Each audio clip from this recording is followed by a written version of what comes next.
Tudo da Canção Nova em um só lugar. Canção Nova Play. Que a paz esteja no seu coração. Sou eu, Padre Roger Araújo, juntos com você no nosso programa A Bíblia no Meu Dia a Dia.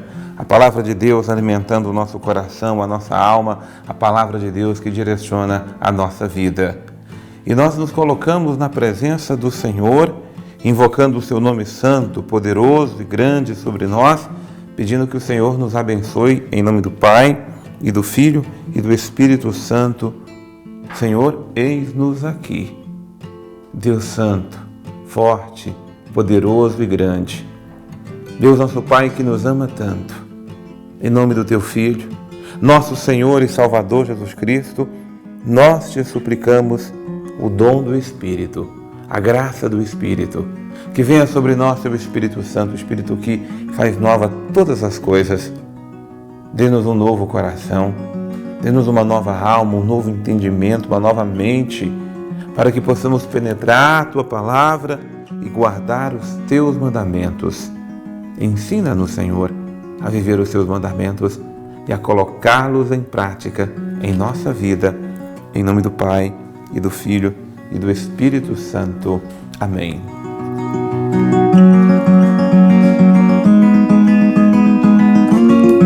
O nosso estudo orante da Palavra de Deus no dia de hoje é do livro do Êxodo, capítulo 20. Todo o capítulo 20 é para nós hoje objeto do nosso estudo, da nossa oração, da nossa submissão à Palavra de Deus.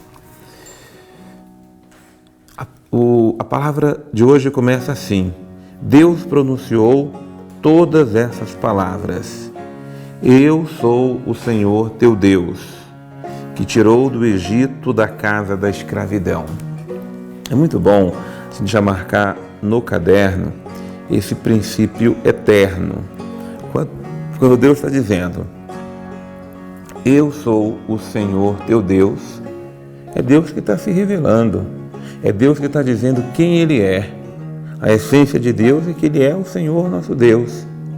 E aí Ele se apresenta, o Deus que te tirou, Israel, da casa do Egito, da casa da escravidão.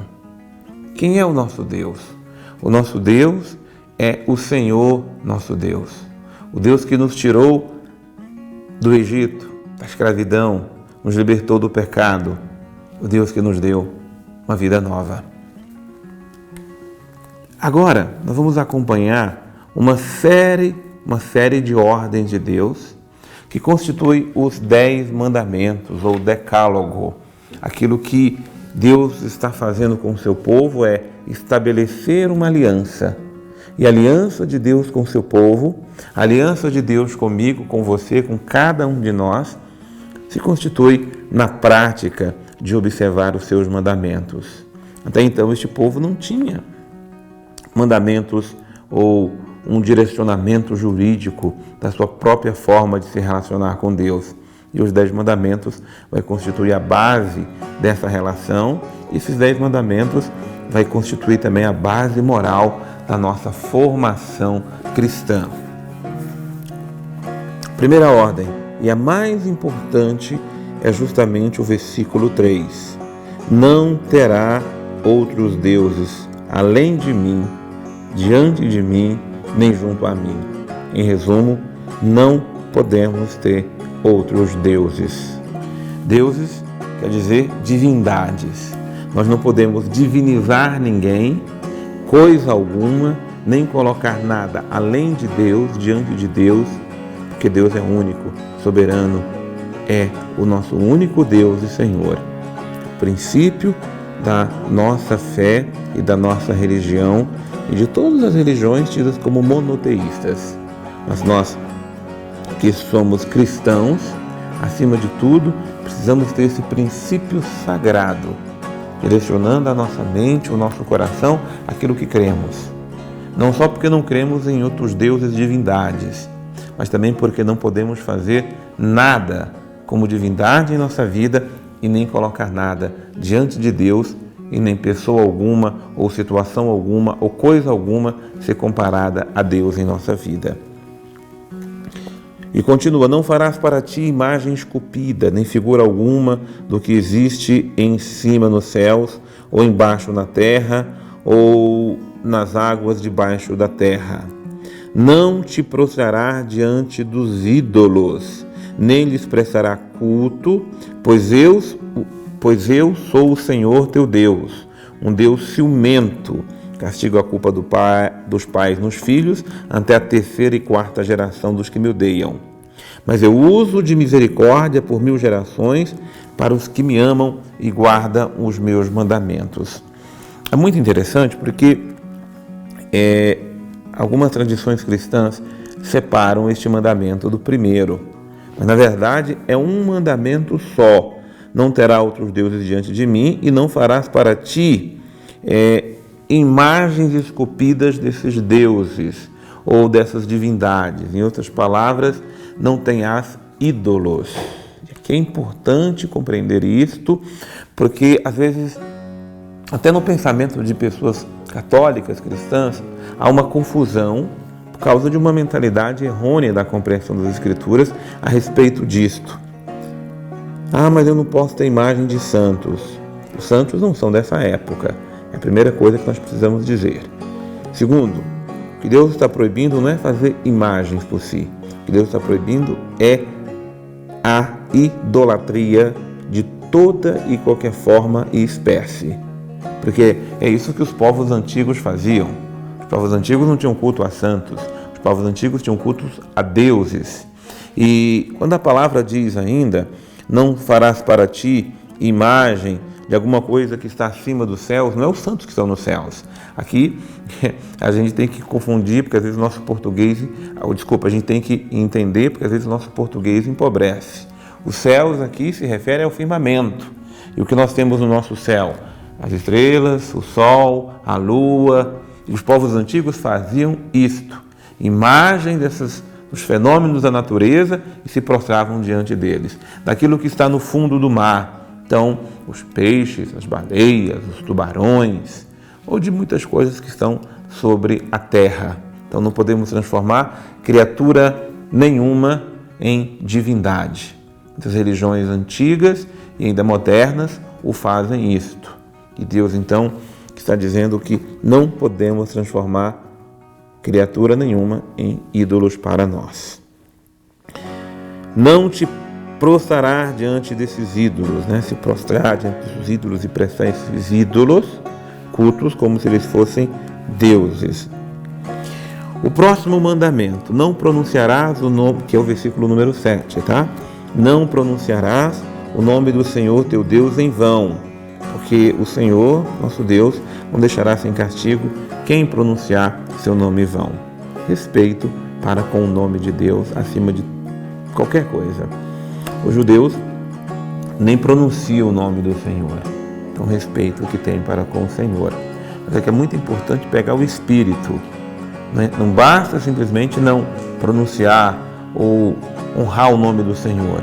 Precisa que Deus seja honrado nos nossos pensamentos, nos nossos sentimentos, e uma tentação terrível a ser evitada é misturar o nome de Deus com palavras feias, com xingamentos e muitas vezes não só Deus, mas as coisas santas referentes a Deus, nós não podemos profanar com o nosso comportamento.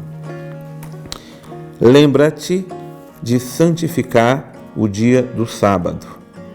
Trabalharás durante 6 dias e farás todos os trabalhos, mas o 7º dia é sábado, quer dizer, descanso, dedicado ao Senhor teu Deus. Por favor, não farás trabalho algum, nem tu, nem teu filho, nem tua filha, nem teu escravo, nem tua escrava, nem teu gado, nem teu boi, nem o estrangeiro, ninguém que vive em tua cidade. Por quê?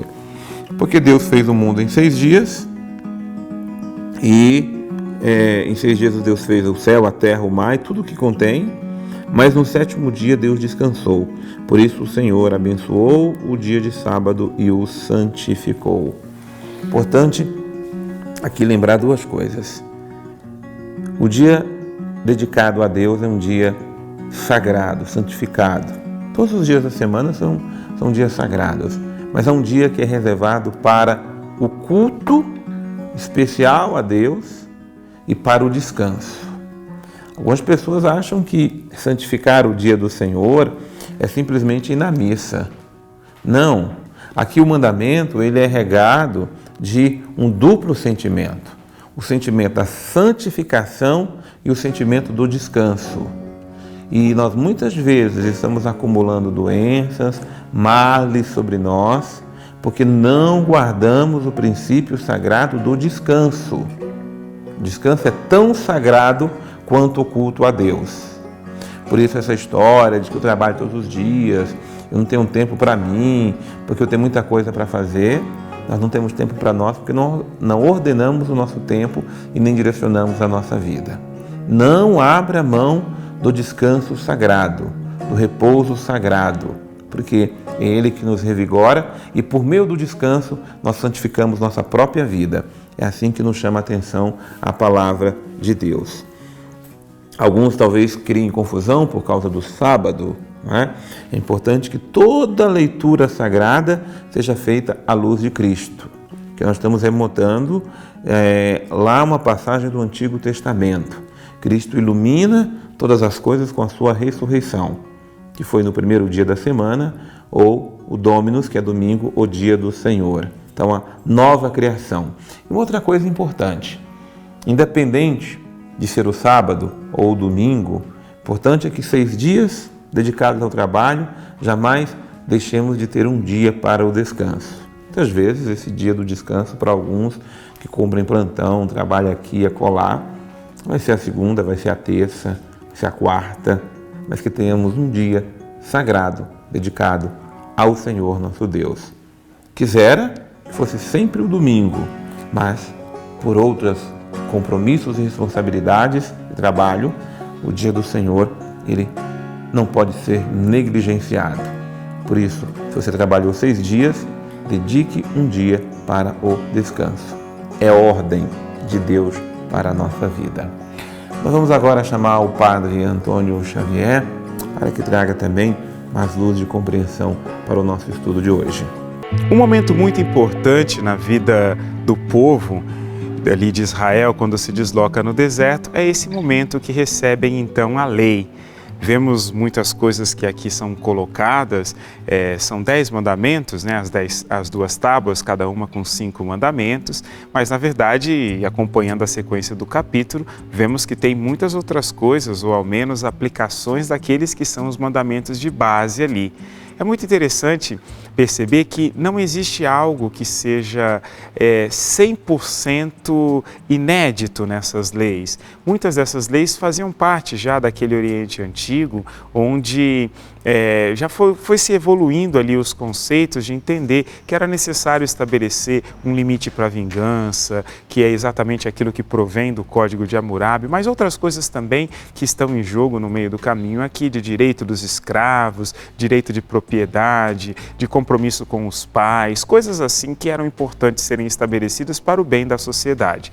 É interessante esse tipo de lei que eles recebem, porque estabelece princípios às vezes até básicos, como se um escravo é atingido por um boi que estava solto, que o dono do boi tem que ressarcir aquele que era o dono do escravo, como o escravo sendo uma propriedade, essa é a mentalidade de época, mas precisaria ressarcir porque ele tem uma responsabilidade de não deixar o boi dele solto, nos mostrando exatamente a necessidade dessa ordem.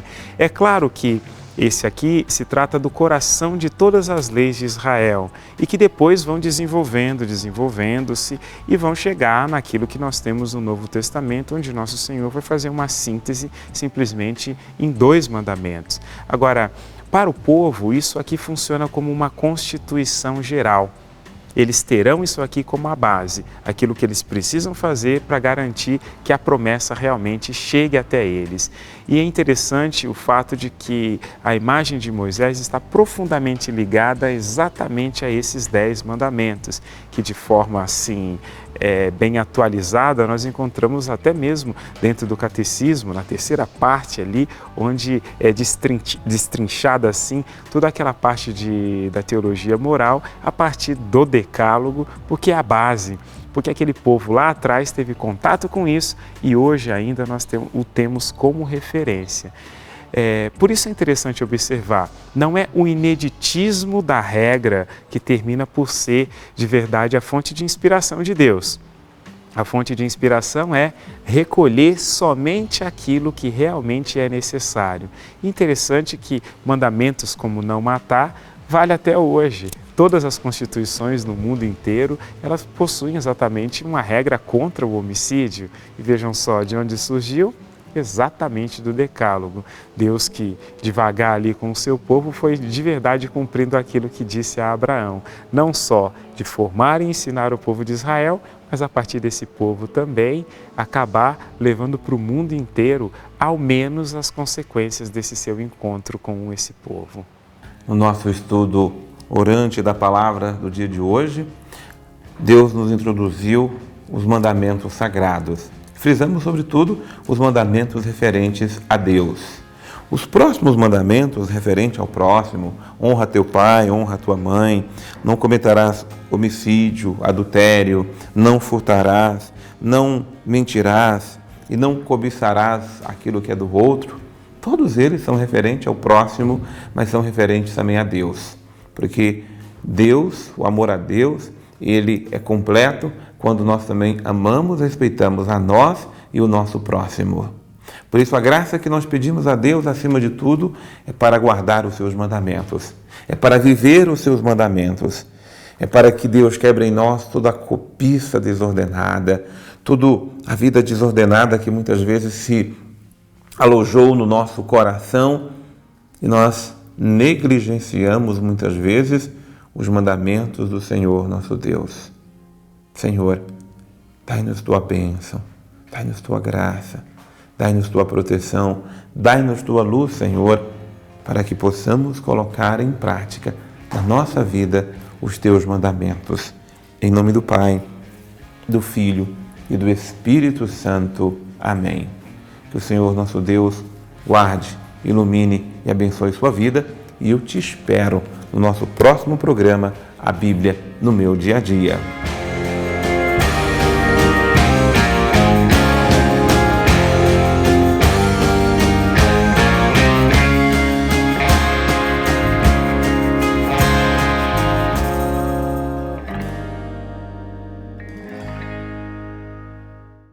Tudo da Canção Nova em um só lugar.